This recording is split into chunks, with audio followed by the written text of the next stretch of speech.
everyone. It's very fun to be here. This is an exciting moment for me to be here, see your beautiful faces, and it's really an honor for me to be invited. Okay, thank you. It's really an honor for me to be invited here tonight. Shine, thank you, Lai. Thank you, everyone in the team, for allowing me here to be here tonight to share with you some of my experiences in Rwanda, which is far away. And I'm sure most of you know Rwanda, have heard so much, like he said, the history of Rwanda.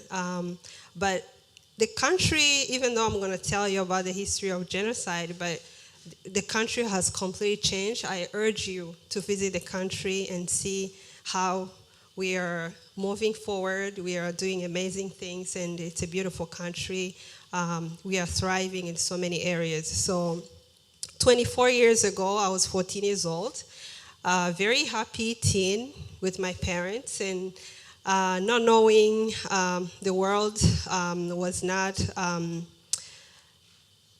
some people had a way of thinking other people in very bad way, because my parents, I grew up in a family where my parents told me to love everybody, to care for everyone. So I never imagined that there would be a genocide where the country at that time, because of the discrimination we had in the country between the Hutus discriminating the Tutsis at that time, growing up in that environment, for me, even though my parents managed to make sure I feel the love and the affection in our household, but they couldn't do anything because we had to find ourselves going to hiding for 3 months. And in those 3 months, at that time, there were so many bad things happen. As you can imagine, as a teenager, it was not easy to understand. My little brain couldn't understand what I was seeing. So I grew up in a household. I was the oldest in my family. I had both parents were teachers in elementary school, and then I had siblings. My sister was 11 years old, and my 3 younger brothers, aged 9, 7, and 16 months old, around that time in 1994. I remember because during those 3 months, there were so many things happen, and we found ourselves, like many other Tutsis, because I grew up in a village, not in the city, even though I live in New York City. Now I'm a city girl. But I grew up in a village, so we found ourselves going to find hiding places, and most of the time, because of how the propaganda of hatred towards the Tutsis happened in the country, so many Hutus, majority, really accepted within their hearts to discriminate against the Tutsis simply because we're Tutsis, and most of them took their machetes because there was a hate radio. Most of you have heard about it. That was inciting the hatred, where people can hear those hateful messages. And they picked up their machetes and clubs, and they started going everywhere to murder Tutsis. So genocide is not something that happens overnight. It's a well-planned. It's like, it started even before, even early 1959. So in 1994, it was a big scale where they wanted to exterminate the minority Tutsis. So, and I remember, at that time with my parents, we had to go to find people to help us hide us in their homes. So our homes were completely destroyed, and people I knew everywhere, the villages, homes of Tutsis, I knew some of my teachers, my grandparents' homes, my family members, uncles, cousins, their homes were completely destroyed. So our homes as well. So, and we had to find who was kind enough, who didn't accept to have that kind of hateful language in their heart. So we had to go to find who was kind enough to help us. And during those 3 months, there were people who have done the most horrific things to us when we reach out to them for help. So, and I remember, because there were so many incidents happen, and I remember one time we were hidden in the ceiling in these people's homes, And these were friends, because the people have done things to us during the genocide. These were friends. These were not strangers. These were people that I've seen coming to our home. I've seen going, to church and, and many places. So, and I remember the time they told us to leave their home. And it was early in the morning. I remember we were sitting in the bushes because we had to figure where to hide at that time. We were sitting in the bushes early in the morning. And these people were calling us cockroaches and snakes and all kinds of dehumanization, names they were calling us. So, and I remember that time early in the morning. So when we were sitting, in the sorghum plantation, and these killers were surrounding the area and calling us, wherever you are, come out. We're going to kill you so bad. And, as a kid, as a teenager, the fear, I couldn't describe the fear I was feeling within myself. It was too much for me to handle in my little brain. So, and as we approached my mother, because I grew up in a Christian family, my mother kept telling us to pray. And she was very strong enough to tell us to keep praying within our hearts. So, as we were sitting in the bushes and praying and hearing those noises outside and, as a kid, as a teenager, looking at your dad's face and scared, he doesn't know what to do. I'll never forget that image of my dad in my brain. So, and we were able to come out of the bushes, and but some of the people were with us, like my paternal aunt, who was afraid. She ran in a different direction. She was murdered immediately. So, and later on that day, because we had to figure out some other places to hide, we were able to reach to a home where we're hiding. So later that day, because my dad had to find some other place to hide, at least for us, we won't have to be in one place, because that's how we had to figure, so that at least whoever is going to survive, so we're going to be hiding in different places. So later on that day, it was April 15th, I'll never forget hearing the people saying, coming outside and talking how they have murdered people, enjoying, rotting themselves, drinking, because that's how they made themselves feel, like they are doing a good job. So I'll never forget them saying they have murdered my dad. So that was one of the worst days in my life. But I never knew that I was going to survive, because we kept hiding for those 3 months. So my mom, who is a very courageous woman, she kept taking me and my siblings to wherever was kind. So some people refused. So I remember one place we went, because my mom, being a teacher, she had to, and she went to this home, and some of the kids who were in that house, my mom told them, and so as we were begging them to help us, especially in that house, they were part of the killing, but the kids were kind enough to beg their parents, their mother, to help us. So we went in the house, and it was a rainy season. Our feet were swollen, and we didn't eat for a long time. It was very terrifying. So, and at that time, there were several things happen, because part in May, when I remember May 9th, where we were hiding at that time, because killers have been trying to search for us, trying to kill us on several occasions. And one time, because during the genocide, most of men were killed, and women who were not killed, they were raped, and because rape was used as a weapon during the genocide. And some of them were killed immediately. Others were left, being raped by several killers. So, in one place we're hiding, because the killers decided to kill my brothers. And one of the worst painful things, among the killers who came to kill my brothers, was someone who grew up with my mom.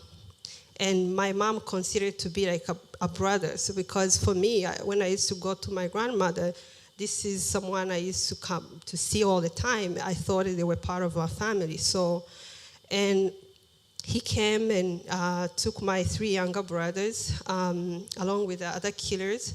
the rest of us, my mom and my sister, begging to be taken because it was no way to think of, like, we have to, because we thought we were going to be killed. So, and the other time, because they wanted to leave us as women so that they can kill us whenever they want and do whatever they want to us. So, but as you can imagine with my mother, the pain, looking at her little boys being taken, and it was very hard. So they took my little precious younger brothers to our destroyed home, which was a short distance from where we were.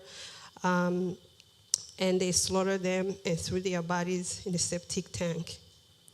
And we kept hiding, which I never thought we were going to survive. But God always has a reason for someone to survive. So, and we kept hiding. But in those times, hiding the rest of the time, it was not easy because so many horrific things happened. And as I mentioned before, how women and girls were raped. In one place we were hiding, a killer came there, and he was my neighbor, who actually across our home, and he decided to pull me from my mom and my sister. So, and everybody, all of us, my mom said, take all of us, kill all of us if don't take my daughter alone. So, because the man of the household was part of the killing, he didn't stop him. So he took me, beat me with a sword and crying for letting me go. But unfortunately, he didn't let me go because it took me not too far from our destroyed home and was raped by him. And he thought many other killers will come and do the same thing. But I was able, I would say it was a miracle to be able to find my mom again, and we were able to survive by someone who, living in a Muslim community where this kind man was able to hit us for the rest of and the genocide, and those who were in exile, the Tutsis who were in exile, were stopping the genocide from all around the country. So. And we're able to survive, which was not easy. It was my mom and my sister. But there were so many things happen, which I couldn't describe tonight. But the end, as you can imagine, surviving and with the pain and the suffering you're carrying within yourself was not easy for my mom, my sister, myself, finding out your grandparents, your uncles, your cousins, and many other people you love are no longer alive, and if everything you cherish was completely destroyed, was not easy. So as a teenager for myself, I didn't think how my life was going to be easy again, how I was going to be the happy girl that used to be running around holding my dad when I used to go to school with him and playing with him, and just, I never thought of that joy will come back within my heart again. So. But throughout that time, as you can imagine, there were consequences of things happening. When things like that happen, there's a trauma. There are so many things. Women who are raped were left with HIV now. So others have children from rape. Others have other disability because of what has happened to them during that time. So, and for me, I kept thinking to my mind, what happened to me because of the trauma and the images I was going through in my head. So later on, I found out I was HIV positive as a result of rape, so which was another thing for me hard for me to think about. Now I have the trauma of being raped. Now going to see myself every day, taking medication, reminding me every day, having something that reminds me what happened to me. It was not very easy, but thankfully I survived with my mom when so many survivors didn't even survive with anybody. At least I can lean on her shoulder and cry whenever I need to cry. Maybe finding, someone, and one of the things that has helped me is to be here, finding people who are kind enough to listen to me. And kind words heal, really.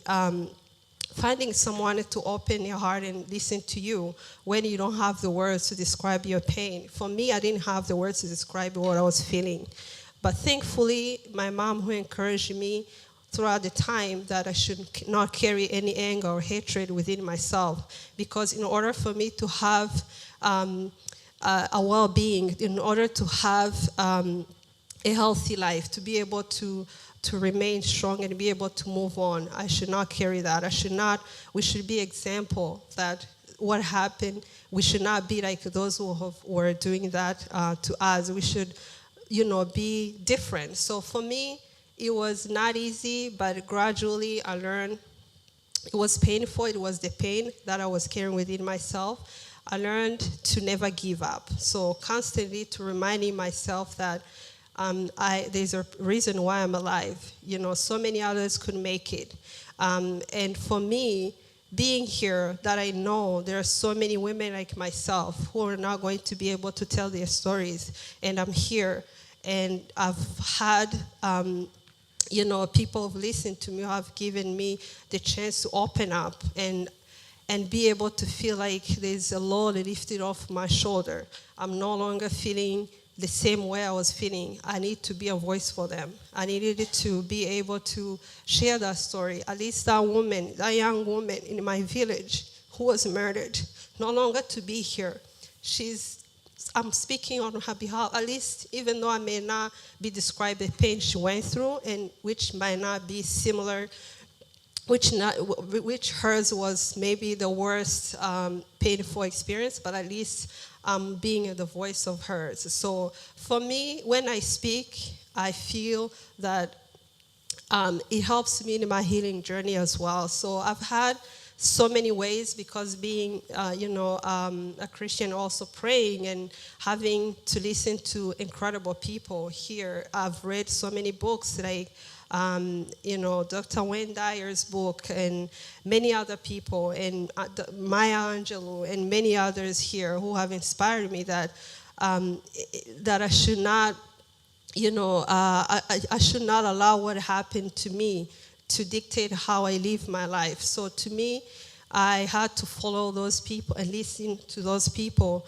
And in my life, I try to find positive people, positive places where I find inspiration to keep uplifting me and make me feel that I have a purpose to be here. And I think tonight, being here is one of them. Myself seeing you really gives me the courage to keep moving on, keep doing what I'm doing. So, and I encourage you, no matter what happened to you, never lose hope.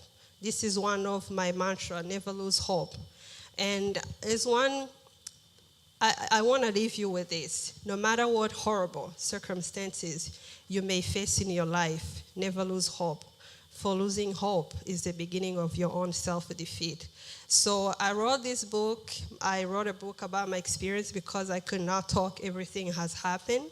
And because I want to make sure that you learn what happened so that we make sure it won't happen anywhere in the world. So we help bring love. So, and I think in the world that's a lack of love. So allowing people to know that hating someone somehow indirectly you hurt yourself as well. So make sure you spread love wherever you go, because it will come back, helping you as well and nourish your soul. So and I want make sure that tonight, being here, and we make sure that whatever we bring here, we just spread it to others and make sure we encourage people to live a healthy life. So, and I thank you so much for your kind attention.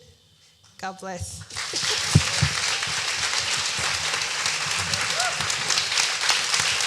Thank you.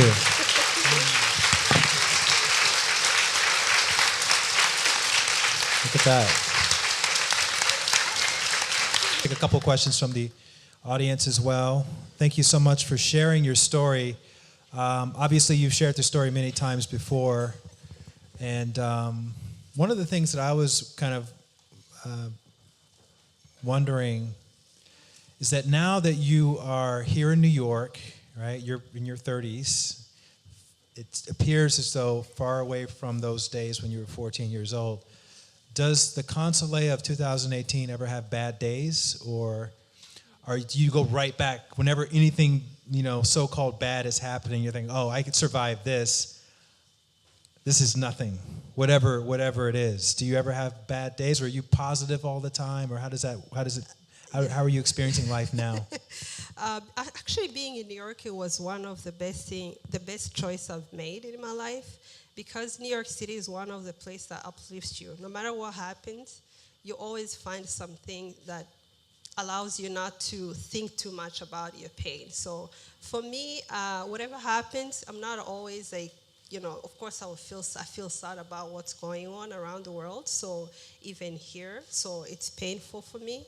But I try to make sure that I think something I can do to, make sure that instead of allowing myself to stay in the negative way, feeling painful, what am I going to do to make sure that whatever small contribution I will do to make sure that I won't, I will help in a way that, because I want the world to be a better place. We don't want our world to keep being in pain and suffering. So whatever contribution I will make, I think of something, how can I make a difference in my small way? So that's, I try to think in that way. So keep pushing myself instead of allowing myself to stay in that kind of, negative way. So. And what's something that brings you joy personally, aside from sharing your story? Personally, I love music. I love to dance. I also love to, talk to people. I just love to meet people. I love to do things that makes me, people who know me, they know when I'm at a party or an event, so I always have that energy of dancing and laughing. So when you guys having a party, you got to invite Consolee around. So, and then I also, I try to go to places that give me, courage and hope. So, of course, being a Christian, I go to church, I go to different, events. I try to make sure I'm in a place where I feel, uplifted. So I try not to, to be, everybody asks me, they want to see me. When some of my friends, they tell me that they want to see me one day when I'm not happy, but I try to be as happy as I could. So. Who are these friends of yours? Jesus Christ.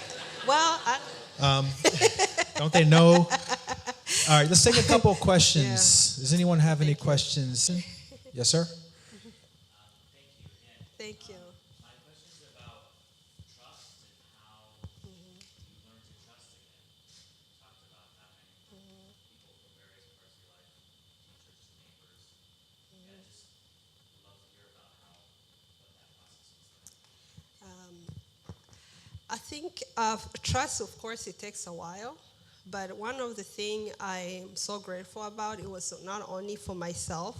I've had fellow survivors also who have taken that path, because we chose a path of because we wanted to have our kids and other generation to learn from us how we are living a positive life. So for me, trust is one of the the thing that I needed to get it back. So for me, I think I trust compared to how I was years ago. So I feel like I trust people. I trust, I believe that if I stay in a way of not trusting people, I'm not helping the new generation, or if I have children or my nieces and nephews to, to do so. So it's better to kind of try to find a way to bring that into your life. So, yeah.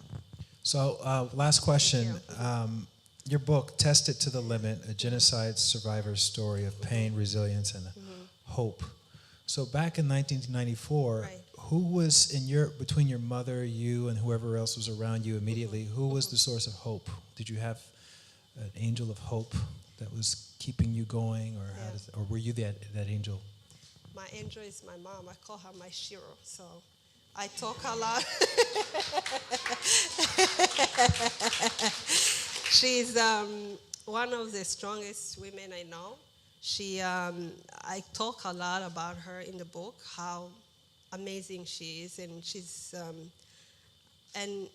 she's given me and my sister, a lot of strength to be strong. Like, I won't be here if it was not her. So I think everything started from her. So I'm so grateful for her. And she's still here? She lives in Rwanda. Beautiful. If you're in Rwanda, visit her, please. Guys, thank you again very much. Consolee Nishimwe.